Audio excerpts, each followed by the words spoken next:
Ken, diretsong tanong daw. In love ka na raw ba kay Liza? Ano sa tingin mo? Ay, ikaw sumagot kasi sa'yo dapat manggaling. Ay!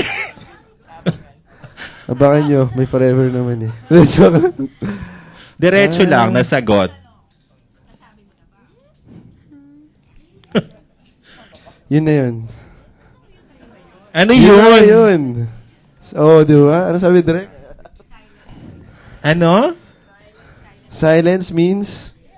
Yun naman. Wow, Ayun. so in love. Yun. React ka nga, Liza. So, ibig sabihin, in love na siya sa'yo kahit hindi niya sinabi dahil silence Gusto mo ba daw. Ano reaction mo, Liza? Silence means...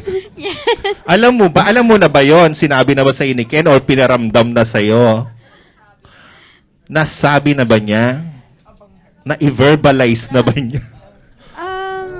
Pinaparamdam naman po. Ay, pinaparamdam. Hindi pa sinasabi ng diretso. O may bang... Maraming beses nasa eksena nga lang, pero... Hindi, yung hindi... Pero parang totoo eh. Yung hindi eksena, hindi niya pa nasabi sa'yo, Liza. Wala siya mga love you sa text. Love you, ganyan. Charik. Miss you, miss you. Miss you, love you, may ganyan. Miss Walang you. ganon sa text. Mama, chup-chup. Joke lang. Ano? Hindi niya pa nababanggit.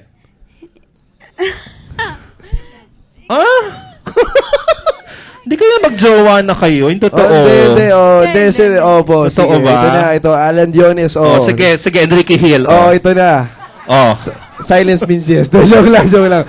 Boss, nasabi ko na po sa kanya yun. Ay, ano sinasagot niya, Ken? Thank you.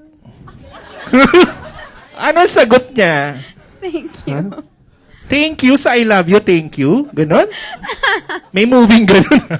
ano nga? Ano sagot mo, Liza? Ikaw naman sumagot. Yun siya po. Thank Ano? you. Love you too? Ganon? Hindi naman. Thank Ay, you hindi po. ganon. Ano lang? Thank you. Thank you. Pag sinabi niya I love you, nag-thank you ka.